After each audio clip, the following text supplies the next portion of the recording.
కొంత అనుమానం వ్యక్తం చేశారు రామ్మోహన్ రావు గారు. నేను ఏమంటున్నా అంటే ఇప్పుడు ఈ బిల్లు అమలైతే ఆల్రెడీ చట్టం అయింది కాబట్టి మళ్ళీ ఇప్పుడు ఎందుకు తీసుకొచ్చారంటే ఆ చట్టం ప్రకారం వెళ్ళాలంటే 2034 జనాభా లెక్కల ప్రకారం పోవాల్సి వస్తూ ఉంటారు 2027 జనాభా లెక్కల తర్వాత. అంటే ఆ ఎన్నికలు అది అమల్లోకి వచ్చేసరికి 2034 అయింది. అప్పుడు కూడా 29 చేయొచ్చు. మనసు ఉంటే మార్గం ఉంటుంది శ్రీకాంత్, సమస్య లేదు. కానీ ఇది పీఠముడి వేస్తూ కావాలని అంటున్నాను. అది అంటే దీనిలో ఇంకో పీఠముడి కనిపిస్తుంది సార్. జనగణనతో పాటే ఇప్పుడు నియోజకవర్గాల పునర్విభజన, బట్ జనగణనతో పాటు కులగణన కూడా చేస్తామన్నారు. వాటి మీద రిజర్వేషన్లు కూడా ఆధారపడి ఉన్నాయి కదా. సో అప్పుడు మరి మహిళలకు కేటాయించినటువంటి రిజర్వేషన్లు, బీసీల రిజర్వేషన్లు, జనరల్ కేటగిరీ, వీటి పీఠముడిని ఎట్లా విప్పొచ్చు కేంద్రం? అప్పుడు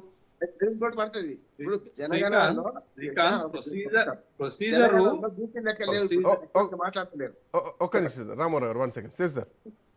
శ్రీకాంత్, ప్రొసీజరు 51 లో జనాభా లెక్కల సేకరణ అయింది, అప్పుడు డీలిమిటేషన్ జరిగింది. అవును. 61 లో జనాభా లెక్కల సేకరణ అయింది, దాని తర్వాత డీలిమిటేషన్ అయింది. 71 లో జనాభా లెక్కల సేకరణ జరిగింది, దాని తర్వాత ప్రొసీజర్ కాన్స్టిట్యూషనల్ ప్రొసీజర్స్ ఏముంటుందంటే జనాభా సెన్సస్ ఎస్టిమేట్స్ అయిన తర్వాత పునర్వ్యవస్థీకరణ కమిషన్ నియమించి దాని సిఫారసుల మేరకు నియోజకవర్గాల సంఖ్యను పెంచటము, నియోజకవర్గాల యొక్క బౌండరీస్ ని మార్చటం అనేది జరుగుతున్నటువంటి ఒక ప్రొసీజర్, కాన్స్టిట్యూషనల్ ప్రొసీజర్ గానే మనం చూడాలి దాన్ని. బట్ ఇప్పుడు కూడా ఏంటి అని అంటే, ఇప్పుడు లాస్ట్ 2021లో జనాభా లెక్కల సేకరణ జరగలేదు కాబట్టి 2011 తీసుకుంటున్నాం అనేది, అంటే వాళ్ళు కన్వీనియంట్ సేఫ్ గా ఉండటానికి ప్రయత్నం చేస్తున్నారు. అడా విడిగా చేసే కంటే కూడా 2029 ఎలక్షన్ టార్గెట్ శ్రీకాంత్ వాళ్ళకి, ఆ టార్గెట్ ని ఫుల్ఫిల్ చేసుకునేటటువంటి ఒక పొలిటికల్ ఈక్వేషన్స్ పైన ప్రభుత్వం పోతుంది అనేది చాలా స్పష్టం. అయితే మనం ఇక్కడ కన్విన్స్ అవ్వాల్సినటువంటి అంశం ఏంటంటే 30 ఏళ్లు పడబడి ఉన్నటువంటి మహిళా బిల్లు అమల్లోకి రావాలి. 50 సంవత్సరాలుగా డీలిమిటేషన్ జరిగినటువంటి ప్రక్రియ పూర్తయి డీలిమిటేషన్ జరగాలి అనేది. ఇప్పుడు వాళ్ళు ఒక కొత్త ప్రతిపాదన 50% ప్రతిపాదన చాలా వరకు ఆమోదయోగ్యంగా ఉంది కాబట్టి మీకు పెద్దగా పబ్లిక్ నుండి ఎక్కడ కూడా నెగటివ్ రెస్పాన్స్ రావట్లేదు అనేటటువంటి విషయాన్ని గమనించాలి. అయితే ఇప్పుడు ఈ బిల్లులలో మనం లేవనెత్తుతున్నటువంటి ఇంకా కొన్ని కీలకమైన అంశాలు ఏంటంటే, మహిళా రిజర్వేషన్లు తీసుకురాగలిగారు మోడీ ప్రభుత్వము, ఈడబ్ల్యూఎస్ రిజర్వేషన్ తీసుకురాగలిగింది మోడీ ప్రభుత్వం.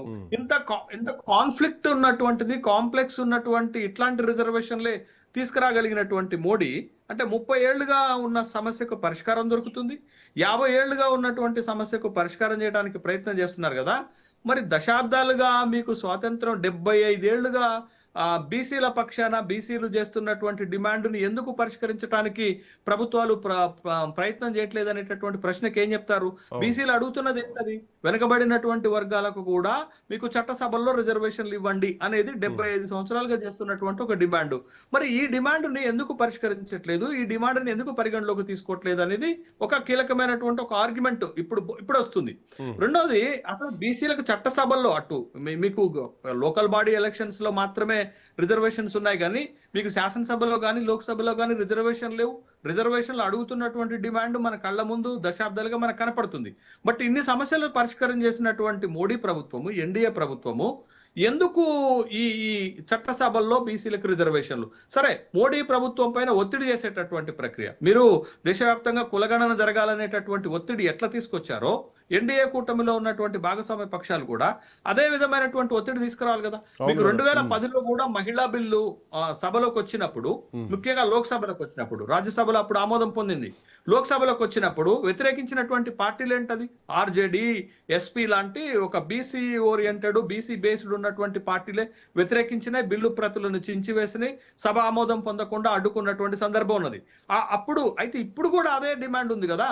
ఇప్పుడు మన ప్రశ్న ఏంటంటే, చాలా దేశంలో, తెలంగాణ రాష్ట్రంలో కూడా అడుగుతుంది ఏంటంటే, మహిళలకు 33% ఇస్తున్నారు కదా, మరి వాట్ అబౌట్ ఇప్పుడు ఎస్సీ ఎస్టీలకి బై డిఫాల్ట్ రిజర్వేషన్ వచ్చేస్తుంది, వాళ్ళకి చట్టసభలో రిజర్వేషన్ ఉన్నాయి కాబట్టి ఆ రేషియోలో 33% ఎస్సీ ఎస్టీ మహిళలకు వస్తాయి.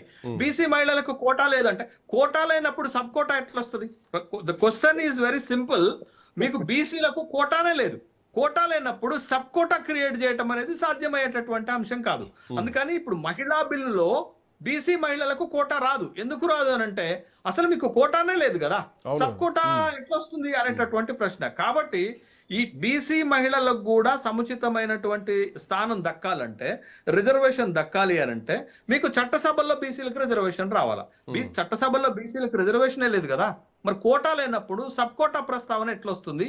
సబ్ కోటా వస్తుందని మనం ఎట్లా ఆశిస్తామంటే చెప్పనా, లోకల్ బాడీలలో బీసీలకు 42% రిజర్వేషన్ ఇస్తామనే హామీ ఉంది చూసారా, అట్లాంటి హామీ ఇది కూడా. ఎట్లా అది రాదు అని మనం అనేక సందర్భాలు అనేక చర్చల్లో డిస్కస్ చేశాం. ఎందుకంటే చట్టాలు అట్లా ఉన్నాయి, రాజ్యాంగంలో అట్లా ఉన్నటువంటిది. మనం ఇప్పుడు 131వ రాజ్యాంగ సవరణ ఎందుకు తీసుకొస్తున్నారు? మహిళలకు గత బిల్లులో ఉన్నటువంటి మార్పులు చేయాలనేటటువంటి ఉద్దేశంతో కదా తీసుకొస్తుంది.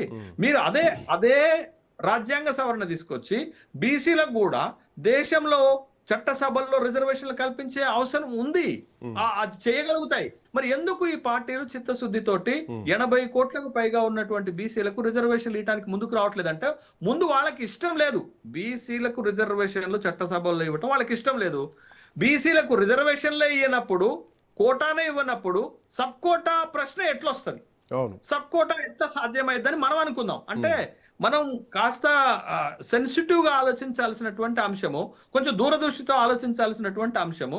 కాబట్టి మీకు కోటా ఇవ్వటానికి సిద్ధపడరు, కోటా ఇవ్వనప్పుడు సబ్ కోటా వచ్చేటటువంటి అవకాశం కూడా లేదు. చాలా కీలకమైన డిమాండ్ దేశవ్యాప్తంగా ఇప్పుడు వినపడుతుంది. మహిళలలో 33% రిజర్వేషన్ ఇస్తుంటే వాట్ అబౌట్ బీసీ ఉమెన్ అని అంటున్నారు. బీసీ ఉమెన్ ఇప్పుడు బీసీ ఉమెన్ కోటా లేదు, ఎస్సీ ఎస్టీ తో పాటు మహిళా కోటా, ఈ మూడే రాబోతున్నాయి. అంతే, అవును అంతే. ఎందుకు అంటే ఎస్సీ ఎస్టీలకు చట్టసభలో రిజర్వేషన్ ఉంది. ఇప్పుడు వస్తున్న 33% రిజర్వేషన్ లో కూడా వాళ్ళ కోటా వాళ్ళకు వచ్చేస్తుంది, వాళ్ళకి సబ్ కోటా వస్తుంది. మీకు బీసీలకు చట్టసభలో రిజర్వేషన్ లేనప్పుడు సబ్ కోటా రానే రాదు. సబ్ కోటా డిమాండ్ అనేది కంటే కూడా quota demand is more. Quota demand is more than sub quota. కాబట్టి మహిళలకు రిజర్వేషన్, ఉమెన్ బీసీ ఉమెన్ రావటం అంటే మహిళా రిజర్వేషన్ అంతే. సో మహిళల్లో ఏ కేటగిరీ అనేది లేదు కదా, ఓపెన్ జనరల్. ఎస్సీ ఎస్టీలకు ఉంది. ఎస్సీ ఎస్టీలకు వాళ్ళ కోటా 33% లో కూడా వాళ్ళ కోటా ఉంటుంది, దాంట్లో ఏ ప్రాబ్లం ఉండదు. కానీ జనరల్ మిగతా ఎస్సీ ఎస్టీ రిజర్వేషన్లు 33లో పోగా మిగతాదంతా జనరలే ఉంటుంది. కానీ బీసీ మహిళలకు రిజర్వేషన్ ఉండదు. ఎందుకు ఉండదు అంటే వాళ్ళకి కోటానే లేదు కదా, సబ్ కోటా కల్పించడానికి వీల్లేదు. అందుకే నేను ఏమంటున్నాను, మీరు అత్యంత కఠినమైన జటిలమైన సమస్యలు పరిష్కరించుకుంటూ వచ్చారు. ఈడబ్ల్యూఎస్ పరిష్కరించారు, ఎస్సీ వర్గీకరణ పరిష్కారం చేశారు, తర్వాత మీరు జమిలి ఎన్నికల లాంటి ఒక సిస్టాన్ని తీసుకురావడానికి ప్రయత్నం చేస్తున్నారు. ఇప్పుడు నియోజకవర్గాల పెంపు పునర్వ్యవస్థీకరణ లాంటిది కూడా తీసుకురావడానికి ప్రయత్నం చేస్తున్నారు. Why BCs? బీసీ అనేటటువంటి చట్టసభల్లో రిజర్వేషన్ అనేది ఒక బ్రహ్మ పదార్థమా, ఇవ్వలేనటువంటి అంశమా, సాధ్యంగానటువంటి అంశమా? ఎవరు వ్యతిరేకిస్తారో చెప్పండి. క్వశ్చన్ ఏంటంటే, నాకు ఎన్డీఏకి నేను స్ట్రైట్ గా రాజ్ న్యూస్ ద్వారా అడిగేటటువంటి క్వశ్చన్ ఏంటి అని అంటే, భారతీయ జనతా పార్టీ నాయకులు కూడా అడుగుతున్నాను. ఇప్పుడు మీరు ఏకాభిప్రాయం అనేటటువంటి అంశాన్ని ఎట్లా తెరపైకి తీసుకొస్తున్నారో, బీసీలకు చట్టసభల్లో రిజర్వేషన్లు ఇస్తానని మోడీ ప్రతిపాదిస్తే ఈ దేశంలో వ్యతిరేకించే పార్టీ ఏదో చెప్పండి నాకు.